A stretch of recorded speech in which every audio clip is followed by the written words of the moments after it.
तो आज की क्लास में हम लोग फाइनली देखने वाले हैं बैंक रिकंसिलेशन स्टेटमेंट का प्रैक्टिकल क्वेश्चन लेंगे।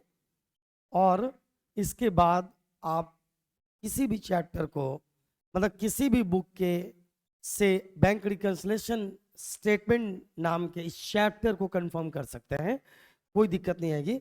शर्त यह है कि एक लेक्चर नंबर 1 से 4 तक हर स्टूडेंट कंफर्म कर ले तो ठीक है। तो चलिए, मैंने आपको एक बात कही थी, पहले इस बात यहीं से पहले चेक कर लो। मैंने क्या कहा था याद करो। वो बढ़ा है तो इसे बढ़ा दो, वो घटा है तो इसे घटा दो। मतलब नहीं है इम्पैक्ट क्या होगा, इसे उसके जैसा बना दो, इसे उसके जैसा बना दो। वो घट गया, इसे घटा दो। इम्पैक्ट देखो, ट्रांजैक्शन की वजह से, यानी जो भी घटनाएं घटित हुई है, जो भी लेन देन हुआ है, यानी जो भी चीजें आई सामने आपके, उसकी वजह से अगर वो घटा है तो इसे घटा दो, वो बढ़ा है तो इसे भी बढ़ा दो। मतलब इसे उसके जैसा बना दो। डन। अब इसे और उसे का क्या मतलब है? मतलब कि जो बैलेंस आपके पास है, जो बैलेंस क्वेश्चन में दिया गया है, जिसको तुम हेडिंग बना रहे हो, जिस बैलेंस को, वो इसे है। और जो तुम्हारे पास बैलेंस नहीं है, लाइक कैश बुक का तुम्हें बैलेंस दे दिया गया है, तो उसे का क्या मतलब होगा, या वो का क्या मतलब होगा? पासबुक। तो पासबुक भरा है तो कैश बुक भरा दो, पासबुक घटा है तो कैश बुक घटा दो। आओ इस बात को प्रैक्टिकली चेक कर ही लेते हैं। आइए पॉइंट देखते हैं, क्वेश्चन देखते हैं। तो यहां पर क्या है, बैंक रिकंसिलिएशन स्टेटमेंट यहां पर हम भी बनाने वाले हैं। कह रहे हैं from the following information prepare a bank reconciliation statement as on 31 March 2022। सबसे पहला काम मैं तुम्हें बताता हूं क्या करना है। इसके ऊपर लिख दो bank reconciliation statement as on, हालांकि जिसका नाम हो तो लिख सकते हो ऑफ, एज ऑन 31 मार्च 2022। ये लिख दिया आपने हेडिंग। कोई शक? मेरे ख्याल से किसी को कोई शक नहीं होगा यहां तक के मुद्दे में। ठीक। अब यहां पर देखो, कैश बुक बैलेंस डेबिट 5000 दिया हुआ है, दिया हुआ है ना। तो बैलेंस किसका गिवन है, कैश बुक का या पासबुक का? तो यहां पे लिखो बैलेंस एज पर कौन सा बुक, कैश बुक। तो ये डेबिट बैलेंस है, तो सीधे भी बैलेंस लिख सकते हैं क्या? तो ये पॉजिटिव बैलेंस है कि नेगेटिव बैलेंस है? पॉजिटिव बैलेंस, मतलब बैंक में पैसा है, खाते में पैसा है। ये हमारा कैश बुक कह रहा है कितना पैसा है। हमारे कैश बुक के हिसाब से खाते में कितना पैसा है? 5000। अब करना कुछ नहीं है, कुछ आइटम को यहां हम ऐड करेंगे और कुछ को क्या करेंगे, लेस करेंगे। यस, दिस इज ऐड, और कुछ आइटम हो जाएगा लेस। हम चाहते तो एक कॉलम और इसमें इनर कॉलम डाल सकते थे, बट हम इजीएस्ट मोड में आपको बता रहा हूं ताकि इजीली आपको बहुत आसानी से समझ में आ जाए। तो गौर करिएगा, ऐड और लेस क्या करेंगे। मैंने आपको बताया, ऐड चेक करो, वो बढ़ा है तो इसे बढ़ा दो, वो घटा है तो इसे घटा दो। रटने की जरूरत नहीं है, हालांकि लास्ट लेक्चर में इसे समझाया गया था। फिर भी आइए क्वेश्चन से देख लेते हैं। The following cheques were issued but not yet presented for payment. ये सारा चेक इशू किया गया, एक 29 मार्च को एक चेक इशू किया गया और एक 31 मार्च को इशू कर दिया गया। 29 मार्च को 300 रुपए का चेक मिस्टर राम को इशू किया गया, और 31 मार्च को 750 रुपए का चेक मिस्टर रहीम को दिया गया। चेक इशू किया गया, मतलब मैं अगर बिजनेसमैन हूं, यानी मान लो तुम अगर बिजनेसमैन हो, तुमने चेक दिया, किसको दिया?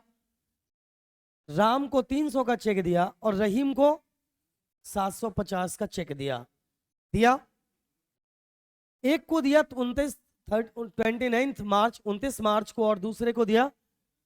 जैसे ही तुमने चेक दिया, तुमने अपने कैश बुक को क्या कर लिया, घटाया। दोनों का मिलाकर कितने से घटाया, 1050 से, यस या no.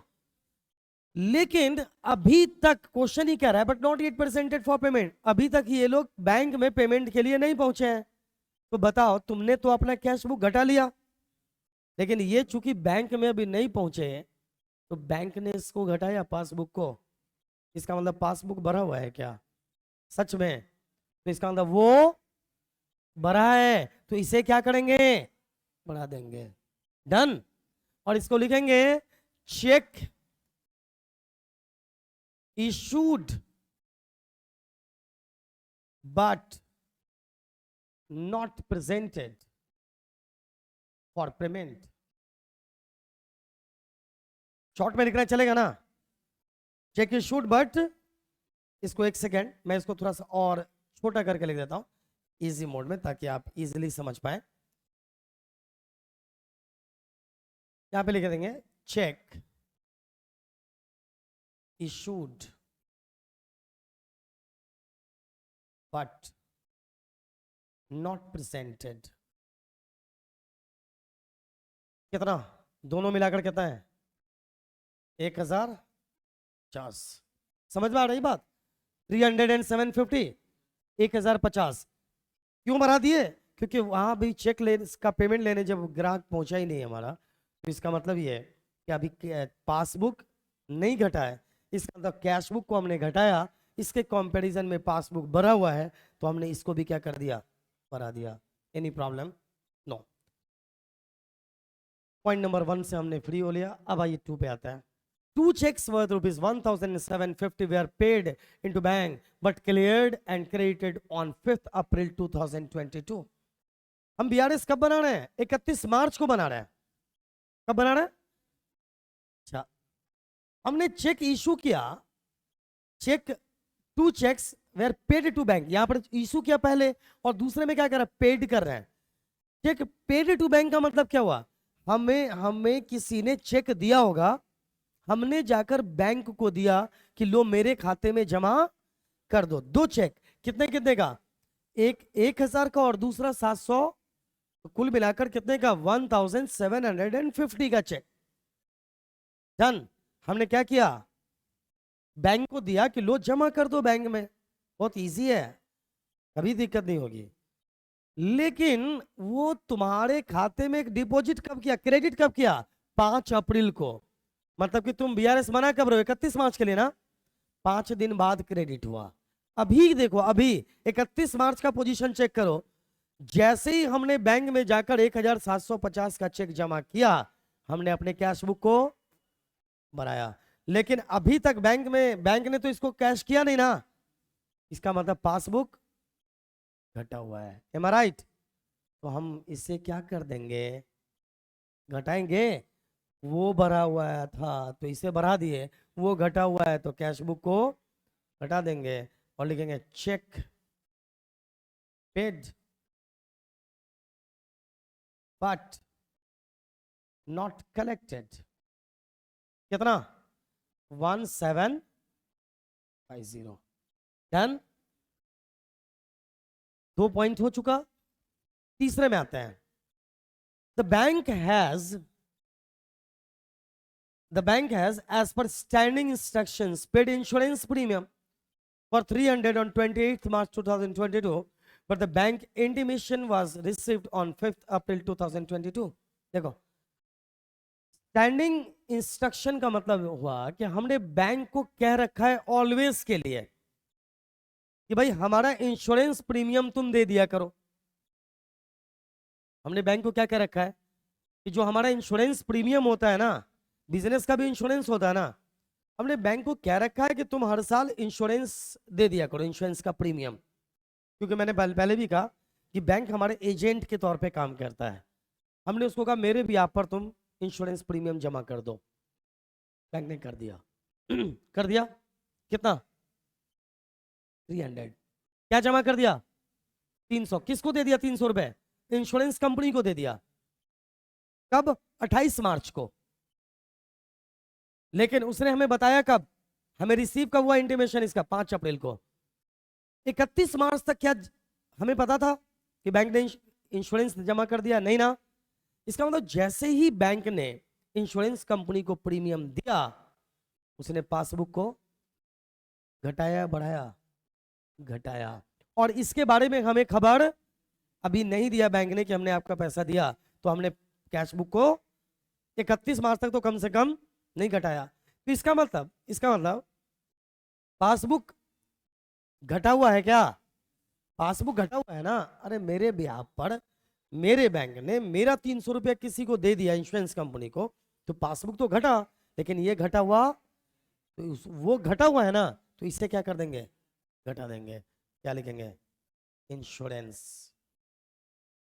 Premium paid by bank. कितना? 300। नेक्स्ट, चौथे भाग, amount directly deposited into bank by a customer 3500। देखो, एक कस्टमर ने डायरेक्टली खाते में जमा कर दिया और हमें नहीं बताया। पासबुक बढ़ गया कि घट गया? इसे क्या करेंगे? इसे क्या करेंगे? बढ़ाएंगे। और क्या लिखेंगे? बोलो। Amount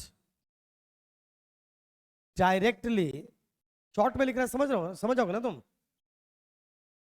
deposited bye a customer, कितना? 3500 था। Okay, just a minute.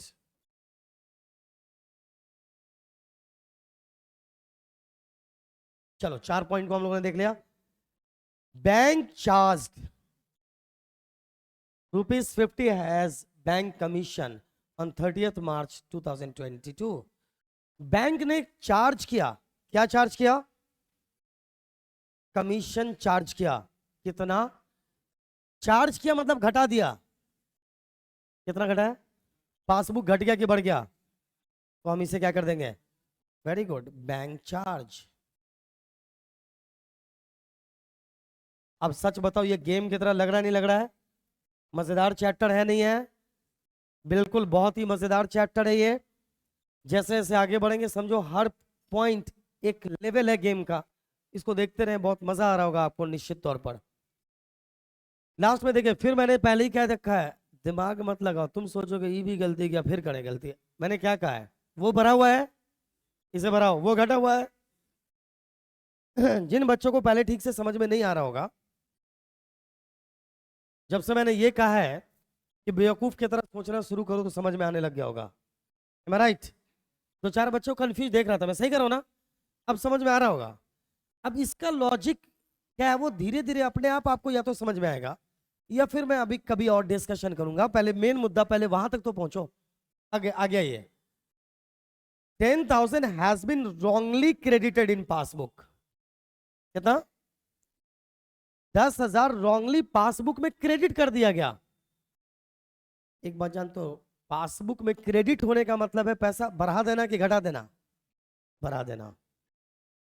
Passbook में जब भी तुम पैसा जाके कभी बैंक में जमा करोगे ना, तो तुम्हारे सामने क्रेडिट लिख देगा बैंक, और पैसा निकालोगे तो डेबिट लिख देगा बैंक। तो रॉन्गली, गलती से क्या हुआ, बैंक के किसी स्टाफ ने आपके खाते में 10,000 डाल दिया। अब तुम सोच रहे हो काश हमारे साथ भी ऐसा हुआ होता। तो इस गलतफहमी में मत रहो।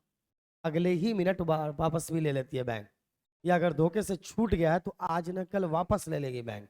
तो हम बैंक से निकल जाएंगे, बैंक के पास एड्रेस है, घर पे पहुंच जाएगा बैंक, लीगल नोटिस आ जाएगा बैंक से आपको। तो इस गलतफहमी में ना रहे। कभी अगर धोखे से आपके खाते में ज्यादा पैसा आ गया है तो वो निकाल लिया जाएगा, टेंशन ना ले। गलती तो है, लेकिन हमने क्या कहा, वो बढ़ा है तो इसे बढ़ाएंगे, वो घटा है तो क्रेडिट करके उसने पासबुक को बढ़ा दिया कि घटा दिया? बढ़ा दिया। तो हम इसे क्या कर देंगे? बढ़ा देंगे। तो रॉन्गली क्रेडिटेड कितना है जी? 10,000। मेरे ख्याल से 6 के 6 पॉइंट ले लिया हमने। बस जिसको जोड़ा है बताओ कितना आ गया? जोड़कर कितना आएगा? 10,000, 3,500। तो ये आ जाएगा 10 3 14,500, 14,550। अब घटाइए, कितना घटेगा? 2,100 घटेगा ना? अब एक काम करो, इस दोनों को जोड़ो और 2100 घटा दो, 5000 and 14550, दैट इज 19550, और 2100 घटाओगे तो कितना हो जाएगा 17450। देखिए 17450 आ जाएगा क्या, और इस तरह से ये आपका सही जवाब है। तो इसको माइनस कर दिया और यहां पर लिख दो 17450। अब बताओ यहां पर पॉजिटिव बैलेंस था कि नेगेटिव बैलेंस, क्या था बोलो, पॉजिटिव बैलेंस था ना, आया ना, तो यहां पर क्या लिख दोगे बताओ, क्रेडिट बैलेंस। यहां पॉजिटिव था तो यहां भी पॉजिटिव लिखना है, वहां कैश बुक था तो यहां, तो पॉजिटिव पॉजिटिव क्रेडिट, तो देखो मैंने बताया हुआ है ना, कैश बुक का डेबिट बैलेंस पॉजिटिव होता है और पासबुक का, तो यहां पे लिख दिया क्रेडिट बैलेंस एज पर कौन सा बुक, पासबुक। मुझे यकीन है, मैं इस बात की गारंटी दे सकता हूं कि जिस बच्चे ने ये 4 लेक्चर जो है ना 1 2 3 4 सुन लिया, जिंदगी भर cash flow statement, sorry bank reconciliation statement को वो नहीं मिस करेगा। 1 2 लेक्चर और हम इस पर रिकॉर्ड कर देंगे, ताकि यहाँ पर अब क्या आएगा देखो, अब debit balance as per cash book है, अब एक क्वेश्चन आता है credit balance as per passbook, फिर आएगा credit balance as per cash book and debit balance as per passbook. तो वहां पर थोड़ा सा का निर्णय बस, मतलब थोड़ी सी चीजें बदलती है। एक लेक्चर और रिकॉर्ड कर देंगे अगर हम इस पे, तो 100% कंसेप्ट आपका क्या हो जाएगा, क्लियर हो जाएगा। मुझे लगता है कि आप सभी को बहुत अच्छे से समझ में आया होगा। आज के लिए इतना काफी है। Best of luck.